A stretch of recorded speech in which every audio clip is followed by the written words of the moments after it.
तो हम लोग जिस चीज को ये समझते हैं कि कुछ अपने आप हो रहा है, अपने आप नहीं हो रहा है। Some things are man made. जब आप कार में बैठ के जाते हैं तो आपको ऐसा लगता है कि मतलब ऐसा लगता है कि ऐसा है भी, चलिए मान लेते हैं कि भाई कार आपने बनाई और आप यहां से जा रहे हैं। फिर कभी ऐसा होता है कि व्हेन यू फील लाइक कि अरे आप तो यहां से वहां आ गए, तो वो जो कार होती है वो उसकी बनाई हुई होती है और वो दिखती नहीं। तो वो यहां पर जिस चीज को हम लोग अपने आप कह रहे हैं, इसका मतलब अपने आप का मतलब कुछ भी अपने आप नहीं। There is an existing field. So if we place a plus Q charge over here, तो वो बी तक अपने आप, अरे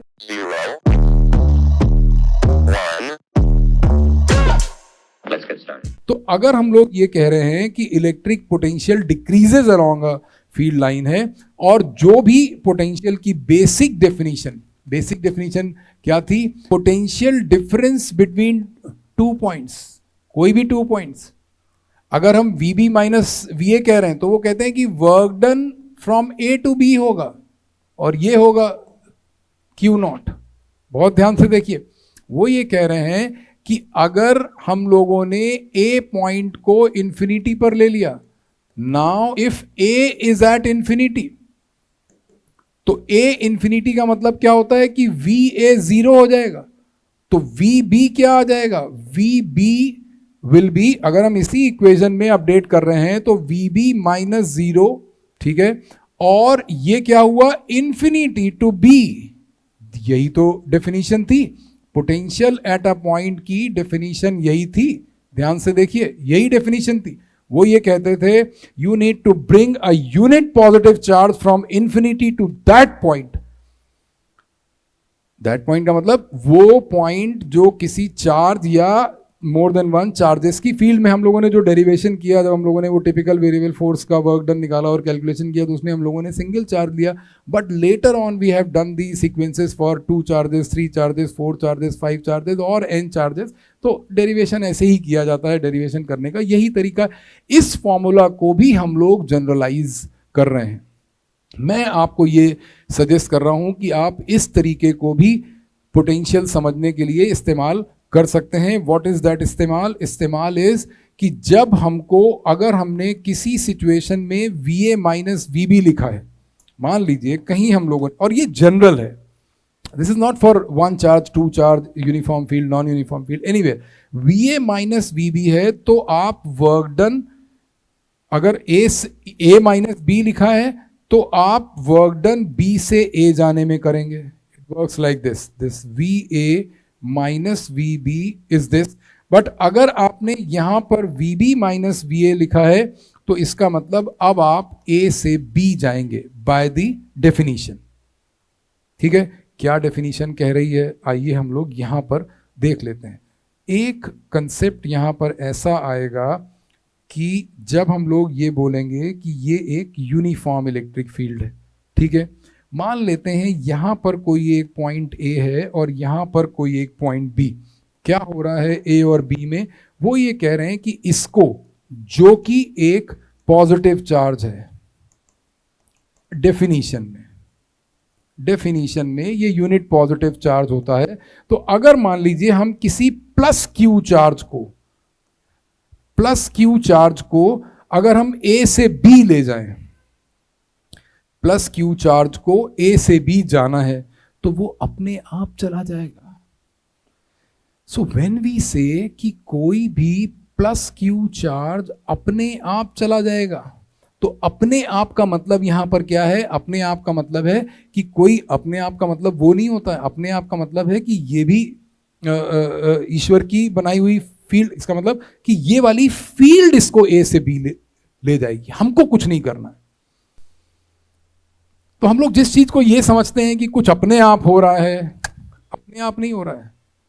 सम थिंग्स आर मैन मेड। जब आप कार में बैठ के जाते हैं तो आपको ऐसा लगता है कि मतलब ऐसा लगता है कि ऐसा है भी, चलिए मान लेते हैं कि भाई कार आपने बनाई और आप यहां से जा रहे हैं। फिर कभी ऐसा होता है कि व्हेन यू फील लाइक कि अरे आप तो यहां से वहां आ गए, तो वो जो कार होती है वो उसकी बनाई हुई होती है और वो दिखती नहीं।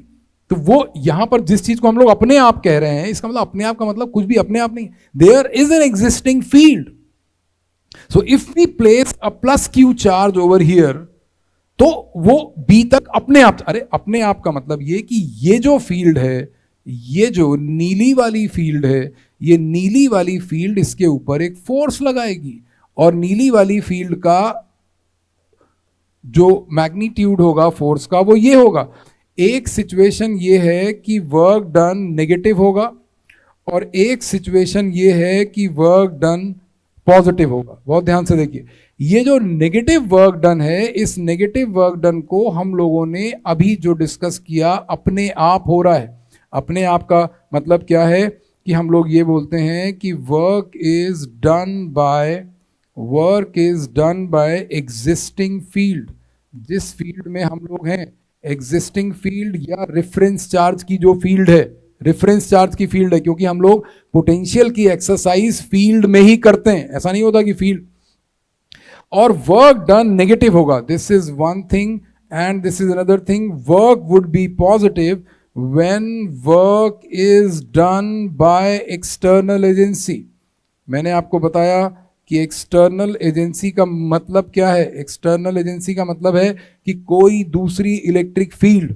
इसका मतलब कि अब यहां पर फिर से सिचुएशन देखिए कि हम लोग एक प्लस क्यू चार्ज को ए से बी मूव करा रहे हैं। तो अगर प्लस क्यू चार्ज ए से बी मूव करेगा तो इस सिचुएशन में work done W A B जो होगा वो नेगेटिव आ रहा है, क्योंकि प्लस क्यू चार्ज अपने आप चला जाएगा। ऐसी सिचुएशन में अगर डब्ल्यू ए बी नेगेटिव आ गया तो डब्ल्यू ए बी क्या है, V B minus V A. अगर ये नेगेटिव आ गया इसका मतलब V B minus V A is less than zero, जिसका मतलब ये है कि V A greater than V B है। और V A greater than V B का मतलब क्या है कि potential decreases along a field line.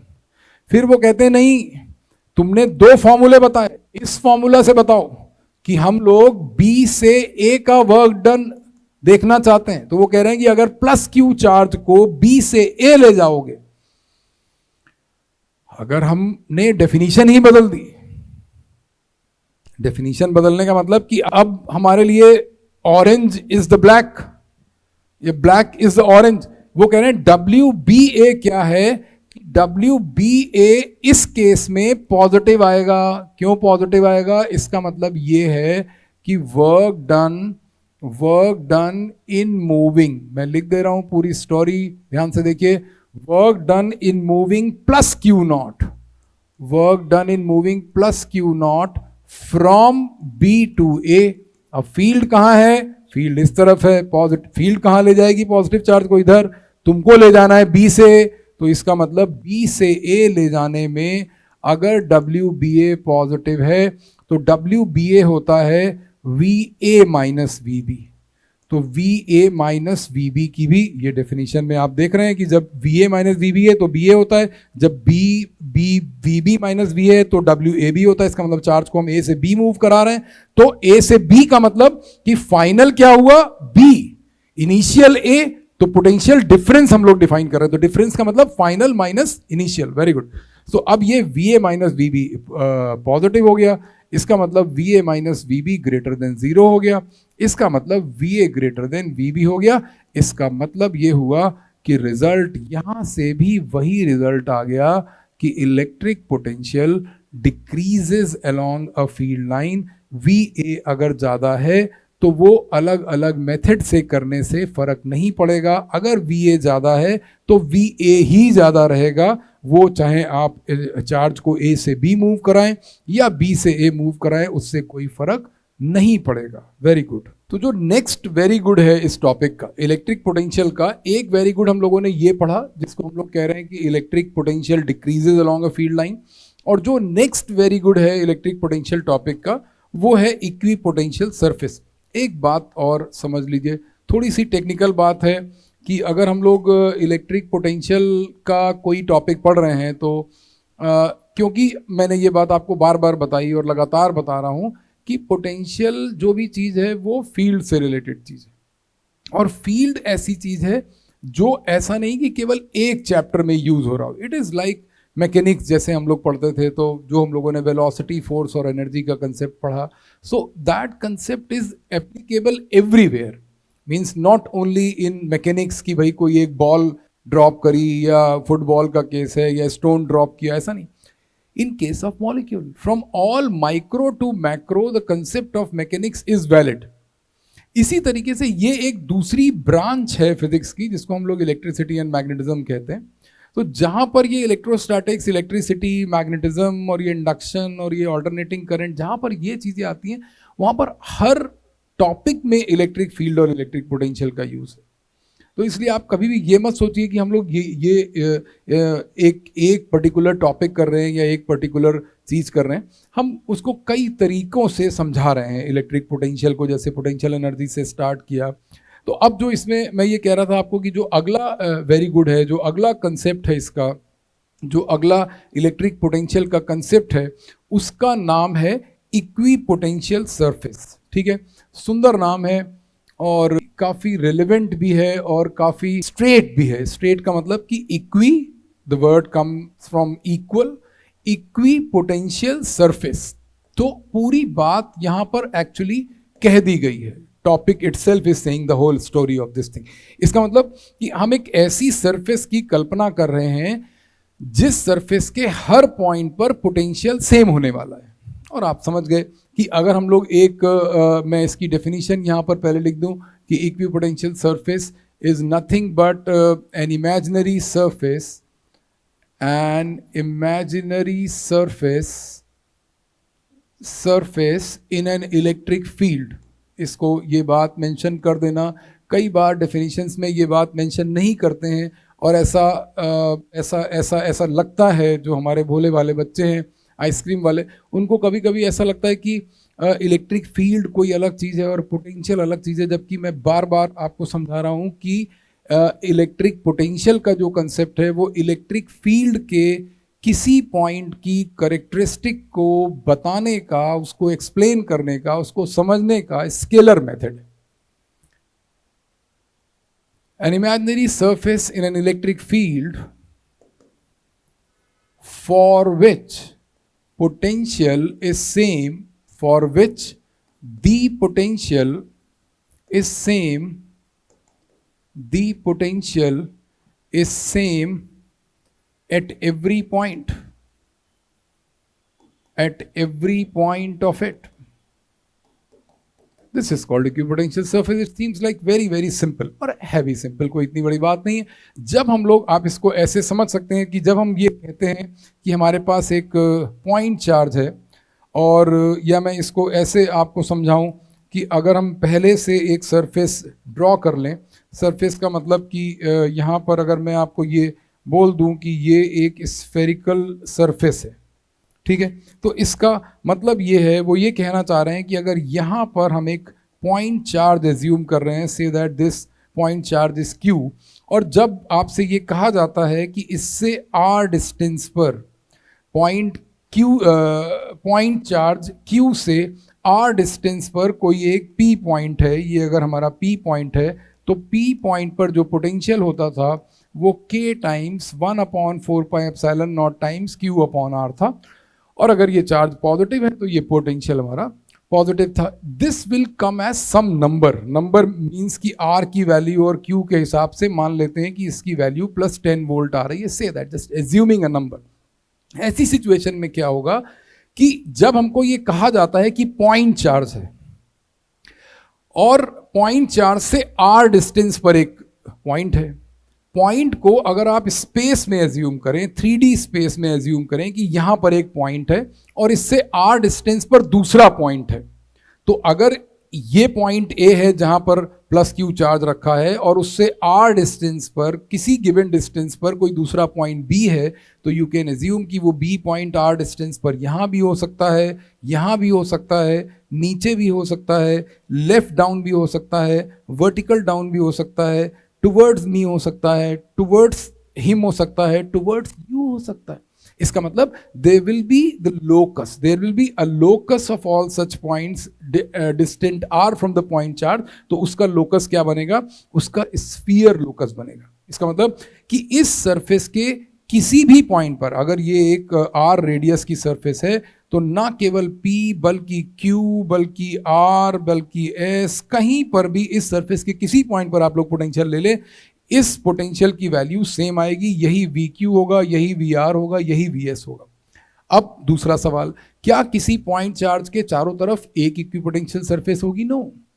जो इसकी डेफिनेशन है उसमें वो कह रहे हैं इक्विपोटेंशियल सरफेस। इक्विपोटेंशियल का मतलब क्या है कि एक स्फीयर हम यहां पर भी एज्यूम कर सकते हैं, बस अंतर क्या होगा कि अगर इस वैल्यू को हम लोगों ने V1 एज्यूम किया, suppose we are assuming that this is V1, तो यहां पर एक कोई दूसरी वैल्यू हो जाएगी V2, यहां पर कोई दूसरी वैल्यू होगी V1। इसका मतलब कि अब एक तीसरी सरफेस भी यहां पर हो सकती है। This is another equipotential surface with certain value V3। मैंने जानबूझ के V1 इसको लिया, V2 इसको लिया, और आप ये बात कह सकते हैं कि V2 is greater than V1 is greater than V3। इसका मतलब कि अगर हम लोगों ने ये पहले ही एज्यूम कर लिया है कि V1 10 वोल्ट है, तो इसका मतलब कि V2 का मतलब क्या है कि जो इनर मोस्ट सर्कल यहां पर दिख रहा है, which is actually sphere, inner most sphere पर जो पोटेंशियल की वैल्यू आएगी वो सबसे ज्यादा आएगी, क्योंकि उस सरफेस के किसी भी पॉइंट के लिए पॉइंट चार्ज से डिस्टेंस सबसे कम है। ये वाला जो रेडियस है ये सबसे कम है, ये R2, ये रेडियस R1 है, ये रेडियस R3 है।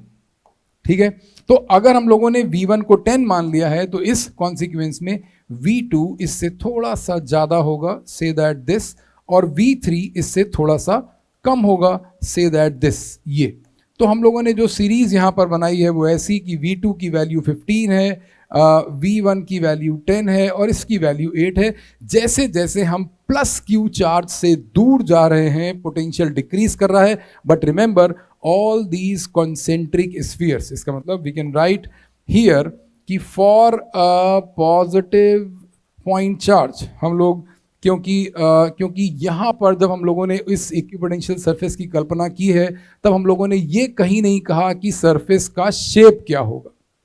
आप समझते हैं कि सरफेस प्लेन भी हो सकती है, अभी हम लोग प्लेन सरफेस की बात करेंगे।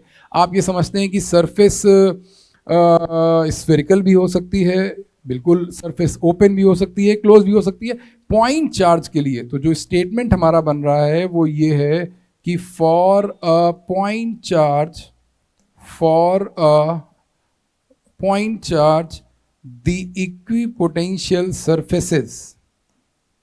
the equipotential surfaces are concentric spheres with point charge at the center, with point charge at common center। Common centre, common लिखना जरूरी नहीं है क्योंकि हम लोग कॉन्सेंट्रिक पहले ही लिख चुके हैं, बट द थिंग इज कि these concentric spheres are equipotential surfaces for a plus Q charge. इसी तरीके से अगर हमारे पास एक नेगेटिव चार्ज हो जाएगा तो नेगेटिव चार्ज का भी इक्विपोटेंशियल सरफेस यही होगा अगर नेगेटिव पॉइंट चार्ज है। ठीक है, अंतर सिर्फ क्या होगा, अंतर सिर्फ ये बात आपको ध्यान रखनी है, हम लोगों ने जैसे पहले यहाँ पर पढ़ा था कि पोटेंशियल डिक्रीजेज, ये वाली सिचुएशन जो हम लोगों ने पढ़ी थी जिसमें हमने ये देखा कि प्लस Q चार्ज से और माइनस Q चार्ज से, ये क्या कंसेप्ट था? कंसेप्ट ये था कि electric potential decreases along a field line. इसका मतलब कि अगर इसकी फील्ड लाइंस इससे दूर जा रही हैं तो इसलिए हम लोगों ने पोटेंशियल की वैल्यू डिक्रीज करती हुई दिखाई है। ये देखिए, ये डिक्रीज कर रही है वैल्यू। अगर हम सरफेस इनर से फिर मिडिल और फिर आउटर पे जा रहे हैं तो पोटेंशियल डिक्रीज कर रहा है। इसी तरीके से यहां पर क्या होगा कि इस सिचुएशन में नेगेटिव चार्ज के केस में जो फील्ड लाइन है उनका शेप नहीं बदलता। शेप इसलिए नहीं बदलता क्योंकि चार्ज का टाइप नहीं बदल रहा है, चार्ज का स्ट्रक्चर नहीं बदल रहा है, उसकी ज्योमेट्री नहीं बदल रही है। We still have a point charge. यहाँ पर हमारा जो चार्ज था वो प्लस Q चार्ज था और यहाँ पर जो चार्ज है वो माइनस Q चार्ज है। अंतर सिर्फ इतना होगा कि पोटेंशियल डिक्रीज करने का मतलब क्या होता है कि जैसे जैसे दूर जाएंगे वैसे वैसे R बढ़ेगा तो V कम होगा। इसका मतलब अगर इसका पोटेंशियल -10 है तो इसका पोटेंशियल -8 होगा और इसका पोटेंशियल -5 होगा, अगेन यू कैन सी कि potential is decreasing along the field line. इसका पोटेंशियल टेक्निकली सबसे ज़्यादा है, बीइंग -5 वोल्ट, ये वोल्ट्स में होता है पोटेंशियल। यहाँ पर भी जो हम लोगों ने ये लिया था ये 10 वोल्ट में लिया था। तो ये एक चीज़ हम लोगों ने ये देखी कि इक्विपोटेंशियल सरफेस पॉइंट चार्ज के लिए कॉन्सेंट्रिक स्फीयर्स है, इस केस में भी और इस केस में भी। अभी क्या है कि उनका ये कहना है कि अगर मान लीजिए कोई दूसरी शेप हो, जैसे लाइन चार्ज है या शीट चार्ज है, तो ऐसी सिचुएशन में इक्विपोटेंशियल सरफेसेस कहाँ होंगी और उनका शेप क्या होगा। तो मेरा ये सजेशन है कि आप ये समझने से पहले कि इक्विपोटेंशियल सरफेस हम किसी भी स्ट्रक्चर के लिए कैसे निकालें, उसके पहले इक्विपोटेंशियल सरफेस की एक दो कैरेक्टरिस्टिक पढ़ लेते हैं। लेट्स सी कि क्या इक्विपोटेंशियल सरफेस की कैरेक्टरिस्टिक्स हो सकती हैं, देखते हैं। तो ये लोग कह रहे हैं कि हम डिस्कस करना चाहते हैं characteristics of an equipotential surface. क्या है इक्विपोटेंशियल सरफेस की कैरेक्टरिस्टिक, इसको हम लोग समझेंगे, ठीक है। और इसको हम लोग समझेंगे कुछ इक्वेशंस के जरिए। जैसे पहली कैरेक्टरिस्टिक तो यही हो गई, एक ऑब्वियस बात हो गई कि मैंने बताया कि जैसा उसका नाम है कि इक्विपोटेंशियल सरफेस के किसी भी पॉइंट पर पोटेंशियल सेम होगा। एक तो ये फीचर हो गया कि at all of its point the potential is same. एक तो ये फीचर है जिसकी कोई नाम से ही पता चल रहा है, जैसा हम लोग बोलते हैं यथा नाम तथा गुण। At all of its point the potential is same. इसका मतलब कि अगर कोई एक सरफेस है, जैसे कोई भी एक सरफेस है, ये मान लीजिए कोई इक्विपोटेंशियल सरफेस है। अगर हम ये कह रहे हैं कि किसी भी सिचुएशन में अगर ये एक इक्विपोटेंशियल सरफेस है, ए पॉइंट ये है, बी पॉइंट ये है, या सी पॉइंट इस पर कहीं और है, तो वो ये कहना चाह रहे हैं कि इन तीनों पॉइंट्स का पोटेंशियल सेम होगा। ये इक्विपोटेंशियल सरफेस की सिंपल कैरेक्टरिस्टिक। दूसरी कैरेक्टरिस्टिक में ये लोग ये कह रहे हैं कि इक्विपोटेंशियल सरफेस के लिए एक और इम्पॉर्टेंट बात है कि if we are moving a charge from one point to another point being on the equipotential surface, इसका मतलब कि इक्विपोटेंशियल सरफेस का शेप कुछ भी है, अगर हम इक्विपोटेंशियल सरफेस पर मूव कर रहे हैं और एक पॉइंट से दूसरे पॉइंट तक किसी भी चार्ज को ले जा रहे हैं। मैंने आपको ये डेफिनेशन बताई कि दिस इज डेफिनेशन कि अगर हम लोग WAB हम लोगों ने कैलकुलेट किया है, तो ये जो डेफिनेशन आती थी ये आती थी VB माइनस VA, या इसी की जो दूसरी डेफिनेशन थी कि VA माइनस VB जो है वो WBA हो जाएगा। और ये इस तरीके की सिचुएशन, अगर हम लोग इसी इक्वेशन में देखें तो ये जो VA माइनस VB है, VA माइनस VB का मतलब क्या कि हमको ये एज्यूम करना है कि जो A और B पॉइंट है वो इक्विपोटेंशियल सरफेस में। तो ये बात कह रहे हैं कि if both A and B points are at equipotential surface, ठीक है, अगर ये दोनों ही पॉइंट इक्विपोटेंशियल सरफेस पर हैं तो ऐसी सिचुएशन में VA और VB बराबर हो जाएगा। तो अगर VA और VB इक्वल हो गया तो इसका मतलब कि चाहे ये वाला इक्वेशन हो चाहे ये वाला इक्वेशन हो, ये इक्वल्स टू 0 हो जाएगा। इसका मतलब कि जो वर्क डन A से B जाने में है या B से A जाने में है वो सिंपली 0 हो जाएगा। और इंटरेस्टिंग बात क्या रहेगी कि independent of Q0। Independent of Q0 का मतलब क्या है, मैं यहां पर लिख दे रहा हूं कि this is going to be 0 independent of Q0। इसका मतलब कि हम Q0 की कुछ भी वैल्यू ले लें तो जो दूसरी कैरेक्टरिस्टिक इक्विपोटेंशियल सरफेस की आ रही है वो कुछ ऐसा है। स्टेटमेंट देखिए, स्टेटमेंट क्या है, स्टेटमेंट ये है कि the work done by electric force, ठीक है, याद रखना है और इस बात की गांठ बांध लेनी है कि जो वर्क डन होता है that is always done by a force. Physics में ये उस काम की बात नहीं हो रही है जो आपको घर में करना होता है, ये उस काम की बात नहीं है जो जीवन में हम ढूंढते हैं, ये उस काम की बात नहीं है जो दिन भर आप करते हैं या आपकी माँ करती है या आपके पिता करते हैं, नहीं, ये वो काम नहीं है, ये वर्क डन है। ये वो काम है जो फोर्स और डिस्प्लेसमेंट का डॉट प्रोडक्ट है, हम लोग उस काम की बात कर रहे हैं। वो काम हमेशा बाय फोर्स होगा। जब हम उसको डेली लाइफ में देखेंगे, अगर उस सिचुएशन में भी देखेंगे, तो भी वो कहीं ना कहीं जस्टिफाई हो जाएगा। ये एक इंटरेस्टिंग बात है कि फिजिक्स के जितने भी यूनिवर्सल लॉज हैं या जितने भी मेजर इक्वेशंस हैं, उसको हम किसी भी प्रैक्टिकल सिचुएशन में लगा सकते हैं, क्योंकि जो भी टर्म्स हम लोगों ने लिए हैं, फोर्स, एनर्जी, स्ट्रेस, स्ट्रेन, इस तरीके के जितने भी टर्म्स हैं, वो सारे हमने वोकैबुलरी डिक्शनरी से लिए, वोकैबुलरी से लिए, और अंग्रेजी वोकैबुलरी को ही हम लोग यहाँ पर यूज कर रहे हैं, और फिर उस वोकैबुलरी से हम लोग फिजिकल क्वांटिटीज बनाते हैं।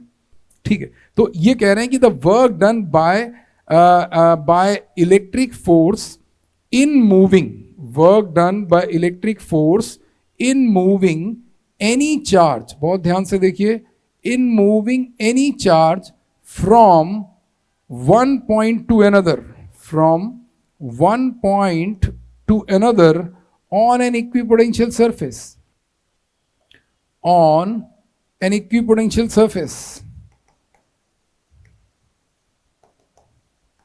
on an equipotential surface is always zero. It's always zero. इसमें कोई एक्सेप्शन ही नहीं है। अगर हम इक्विपोटेंशियल सरफेस पर रहते हुए किसी भी एक पॉइंट से दूसरे पॉइंट, और दूसरी इंपॉर्टेंट बात, इसी करेक्टरिस्टिक से रिलेटेड दूसरी इंपॉर्टेंट बात क्या है, वो ये कहना चाह रहे हैं कि अगर मान लीजिए कोई ऐसी सिचुएशन आ जाए कि जब हमको ये इक्विपोटेंशियल सरफेस पे इनिशियल और फाइनल पॉइंट इक्विपोटेंशियल सरफेस पे हैं और बाकी नहीं है, इसका मतलब कि आपको वो क्या सिचुएशन देंगे, वो आपको ये सिचुएशन देंगे कि एक प्लस क्यू चार्ज है, उसके चारों तरफ एक स्फीयर है, या ऐसा एक सर्कल बना के देंगे, ऐसा एक डायग्राम बना के देंगे, प्लस क्यू चार्ज यहाँ रख देंगे, और फिर एक टेक्निकल इंफॉर्मेशन इस तरीके की देंगे कि ये ए है पॉइंट और ये पॉइंट बी है, ये वाला एंगल 60 डिग्री है, और एक चार्ज, एक इलेक्ट्रॉन को वो ऐसा स्टेटमेंट देंगे कि an electron is moved from A to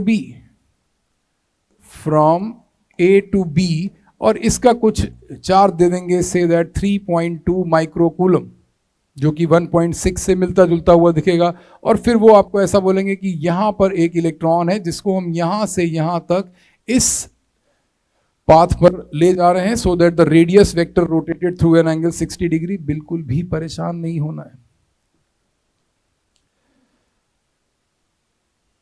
ऐसा नहीं होता कि वो डायरेक्टली आपको ये कह दें कि भाई ये इक्विपोटेंशियल सरफेस है और आप यहां पर वर्क डन बताइए, नहीं, वो इक्विपोटेंशियल सरफेस वर्ड वहां पर नहीं देंगे। They expect you this thing only, और ऐसी ही सिचुएशन को वो कंसेप्चुअल प्रॉब्लम कहते हैं। कंसेप्चुअल प्रॉब्लम्स का मतलब ही यही होता है कि वो ये बात कहीं भी नहीं कहेंगे कि ये इक्विपोटेंशियल सरफेस है, और वो आपसे ये एक्सपेक्ट करते हैं कि हम अगर इलेक्ट्रॉन को यहाँ से, आपसे वो ये एक्सपेक्ट करते हैं कि यू शुड नो दैट कि इस सिचुएशन में VA और VB इक्वल होगा। बस वो इतनी एक्सपेक्टेशन है, बाकी सब कैलकुलेशन। वो कह रहे हैं कि आपको वर्क डन अगर यहाँ पर निकालना, अरे कैसे वर्क डन होगा भाई, तुम अगर इसको A से B ले भी जा रहे हो तो A से B जो वर्क डन होगा वो होगा VB minus VA multiplied by electronic charge. तो जब अब यहां पर हमने ये देख लिया कि ये इक्विपोटेंशियल हो गया, इसका मतलब VA और VB सेम है, क्योंकि A और B का पोटेंशियल किसकी वजह से होगा, इस चार्ज की फील्ड की वजह से। जो इलेक्ट्रॉन को हम मूव करा रहे हैं वो इस चार्ज की फील्ड में इलेक्ट्रॉन को हम लोग मूव करा रहे हैं, और उसका वर्क डन 0 है। ठीक बात। तो हम लोगों ने थर्ड फीचर एक ये निकाला इलेक्ट्रिक फील्ड का, इलेक्ट्रिक फील्ड में किसी भी पॉइंट पर अगर हम लोग इक्विपोटेंशियल सरफेसेस डिफाइन कर रहे हैं, तो उसका तीसरा करेक्टरिस्टिक हम लोगों ने ये निकाला कि the direction of electric field, बहुत ध्यान से देखिए, the direction of electric field, the direction of electric field at any point, the direction of electric field at any point on an equipotential surface, the direction of electric field at any point on an equipotential surface is perpendicular perpendicular to the surface at that point।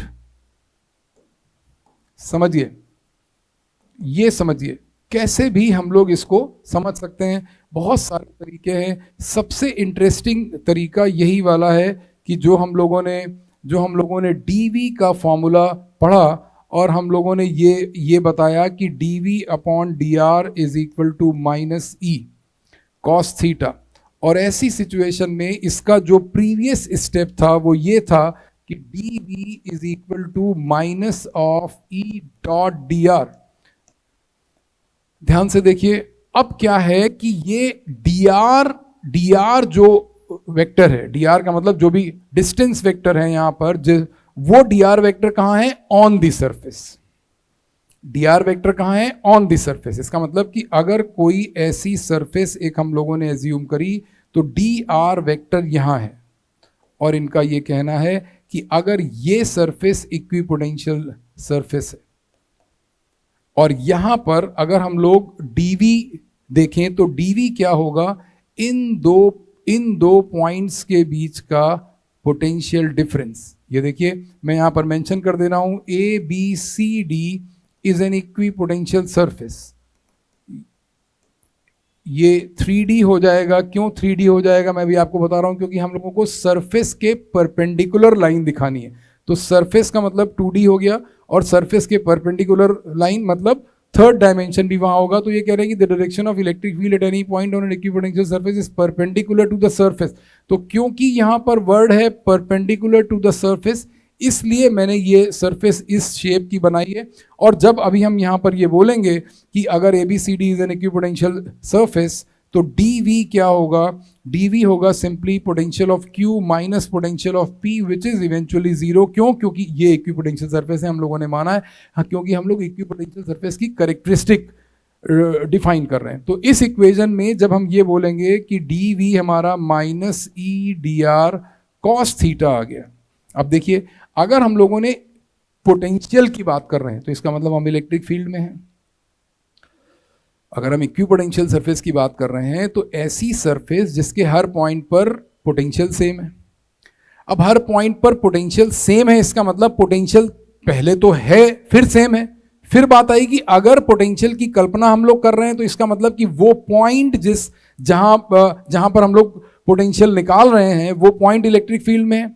और अगर electric field में है तो इसका मतलब कि हम लोगों को यह देखना है कि ये फील्ड इंटेंसिटी वहां पर जीरो नहीं है। तो भाई क्योंकि ये चीज इवेंचुअली जीरो हो गई, dv यहां से जीरो आ गया। तो अगर dv जीरो आ गया तो यहां राइट हैंड साइड में क्या चीज जीरो हो सकती है? e जीरो हो सकती है? नहीं। dr जीरो हो सकता है? नहीं। क्यों नहीं हो सकता? क्योंकि हम चार्ज को मूव करा रहे हैं। हम किसी यूनिट पॉजिटिव चार्ज को ही सही, पर हम उसको मूव करा रहे हैं। अगर हम उसको मूव करा रहे हैं then we have a displacement kind of thing over there being on the surface, but the displacement is there. तो अगर डिस्प्लेसमेंट है वहां पे तो इसका मतलब ये है कि जरूर कॉस थीटा की वैल्यू जीरो हो गई यहां पे, क्योंकि ना तो ई जीरो हो सकता ना डी आर जीरो हो सकता। अगर कॉस थीटा की वैल्यू, तो इसका मतलब दिस इंप्लाइज कि यहां पर कॉस थीटा की वैल्यू जीरो है। इसका मतलब थीटा की वैल्यू 90 डिग्री है, और थीटा जो एंगल है वो ई वेक्टर और डी आर वेक्टर के बीच का एंगल है। डी आर वेक्टर हम लोगों ने यहां दिखाया है, तो हमको इलेक्ट्रिक फील्ड वेक्टर यहां पर दिखाना पड़ेगा। ठीक है, आपको अगर ऐसा लग रहा है कि ये कोई टेक्निकली नई चीज आ गई, बिल्कुल भी नई चीज नहीं है। आप बहुत ध्यान से देखिए।